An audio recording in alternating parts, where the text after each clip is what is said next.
Hey guys, just FYI, I cuss in this, so I mean, disclaimer.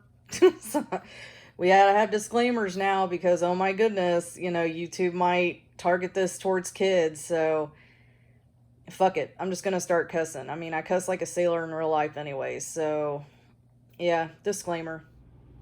Hey guys, I'm sorry. I know it's been a while, but I've been working really hard on a couple of the figurines. I was redoing Brambleclaw slash Star and his brother Hawkfrost, and I'm still working on those as we speak. And something I just want to... This is going to be Brambleclaw, or Star, however you want to say his name, and he's trying to dry right now. So I noticed on one of Pink Bunny Girl's videos, and Pink Bunny Girl, she works really hard on her figurines, and I noticed a lot of times they will break, or the limbs will break off, or what have you. Now, in the past, I often had to deal with the same thing. So in order to prevent something like that from happening again, and I say this in a lot of my videos because it is essential that you do this if you're going to sculpt, make a skeleton first. Make a skeleton of the limbs. So with Brambleclaw's limbs, what I did is I took the paws off and I extended his limbs using a toothpick for a skeleton. And I know I've shown you guys that in other videos. And right here with Hawkfrost, you can see his limbs were originally, well, not originally, but I put toothpicks in there to not only extend his limbs, but to give him a skeleton so that way if I ever drop him, it's highly unlikely that his limbs are going to come off because they're being attached with something. I mean, this is gruesome to think about, but it's almost like a human skeleton. I mean, when we break a bone or what have you, the bone has to snap. And when you're making a custom and you're working with Sculpey, if you're just using the clay, the limbs are going to break. I mean, because clay itself is pretty brittle. That's why I use the Sinful Shine to seal it all in. Not that Sinful Shine is necessarily the best sealant. I just use it because from what I've experienced, it seems to hold it together and give it more of a smooth outlook. And that's something I've noticed with a lot of people that are using air dry clay material and stuff. You really, I can't drive this home enough. You really, really need to make a skeleton first. If you're going to expand on limbs, even a tail. Actually, with this Brambleclaw, I was getting frustrated because the tail kept breaking off, because that's not his original tail, and it kept breaking off. So finally I said, you know what? This is ridiculous, because normally I don't do a skeleton for the tail, but this time I did. I went ahead and I drilled a hole into the base of the tail. I drilled a hole into Brambleclaw's bottom, or base, whatever you want to call it, and put a toothpick in there. So you take a toothpick, you put it in the base, and then it goes through the tail. So there's a toothpick holding that together like a skeleton. And do you know that ever since I did that, whenever I dropped him, the tail would never come off because it's being held in place with its skeleton or a toothpick. Now, you don't necessarily have to use toothpicks. You could actually use wiring. There's like thin wiring you can get at Hobby Lobby and Michael's that'll work just as well. Typically people use it for jewelry, but it'll work for this just as well. But I see that so much and it drives me nuts. Like, if you're gonna use Sculpey or air dry clay, just know it's very brittle. It's not going to last. I mean, and especially because I use super glue, and whenever I dropped Snow Fur that time, the only thing that came off of her was her flower. That's because the flower was simply super glued on. There was no extra sealant on her. And you notice the paint came off, and that's because whenever I painted the flower, I super glued it on again. So the paint came off. But notice her hair stayed on. And that her hair was not on the figurine. I made her hair.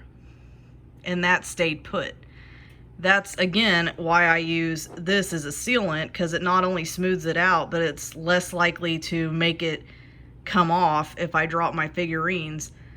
But, you know, again, skeletons, guys, skeletons. Whether it's toothpicks or wire, whatever you want to use, please, please, please put that in there first. You do not want to use just clay. It will break. I mean, I don't know how else to put that. You don't use just clay. It will break. And I feel kind of sorry for Pink Bunny Girl, because I think one of the reasons why hers breaks so often is because she's, you know, she's a more popular YouTuber. So she's got to get those videos out fast.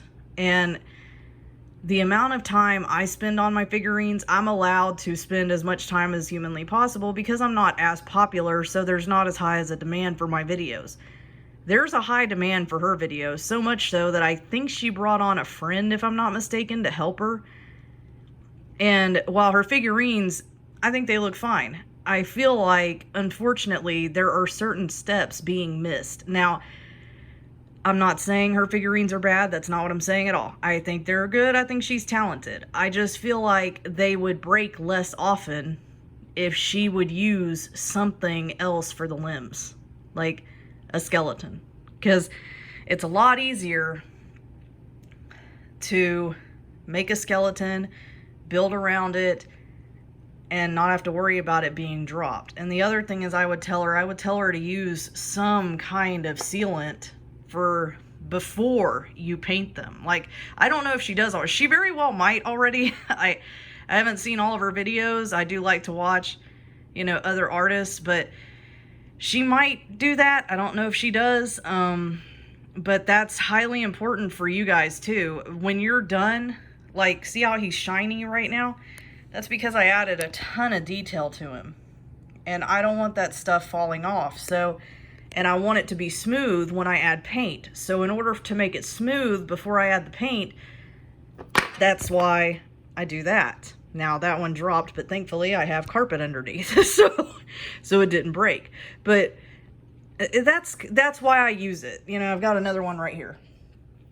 That's why I use this. It smooths out the clay, makes it look like it's part of the figurine, and makes it a lot less likely to break. And also, when I'm done painting them, I do this again, and not only does it give them that shiny look, but it's good to put them in water and, you know, dirt, whatever you want to do.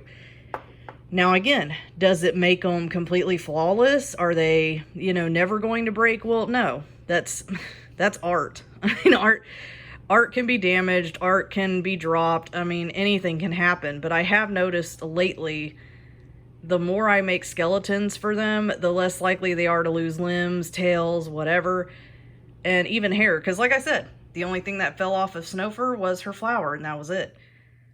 And I feel like it'll be the same for most of my figurines. So that's all I wanted to say. I mean, it's of vital importance. As far as COPPA and all that goes, you know, I don't know. I guess I'm gonna have to say fuck every once in a while. I mean, I don't know what else to say. Like, because I'm sorry, but I still don't trust it. You know, I feel like because I know what they're gonna say. They're gonna say, well, but you have toys on your channel, and that's technically advertising toys, and that's technically a kid's channel. And it's like, yeah, but is it? It's mostly an art channel. I mean, what about the people who redesign dolls and stuff? Like, I mean, how are they? And I know people have said in the comments, well, it's not like that anymore. They've made changes, and you can put that it's for all audiences. And I'm like, yeah, but the fucking YouTube algorithm is gonna be like, you know, oh no, I see a toy. Oh my God, it's, you know, Warriors. That's a children's thing. So, I mean, it's really me having to fight the YouTube algorithm. So, and again, the only reason I would make it for adults is so that you guys can comment. That's really it. I mean, I don't know though, because like I said, these freaking YouTube algorithms, like, it's like they see a toy on the video and it doesn't matter what you're doing with it. It's like, oh, that's a toy, therefore kid friendly. So forgive me for doing this, but I'm gonna have to have something to show. And I'm just going to make it be a blank screen, because if I don't make it a blank screen, again, the stupid algorithm is going to see a toy and they're going to be like, oh, it's for kids. But my thing is this. Okay, so say I put it's for adults, but YouTube says, no, it's for kids. And I'm like, okay, but it's art and I cuss in it. Like, I say fuck a lot. Like, what, how is that for kids? Like, and you know, another thing, again, I don't make any money off this stuff. And according to the COPPA people, they were like, well, we're going to times the amount of money the video could have made, you know, plus what. And I'm thinking, how do you times a video? Like, how do you time something by 0? Because I wasn't making any money. So if my video is not making any money, how the hell do you times it by 0? And then however, like, really? I don't know. I still think it's messed up. I know they've made a lot of changes, but I'm still not taking the chance. I'm just going to say fuck every once in a while. And I'm so sorry that I have to do that. Blame YouTube. Because, I mean, and you know, if you're a kid and you're watching this, first of all, you know, you probably should be doing something else. Second of all, you know, just blame YouTube. You know, if your parents want to blame me, nope, tell them blame YouTube. Because it's all their fault. But anyway, guys, see ya.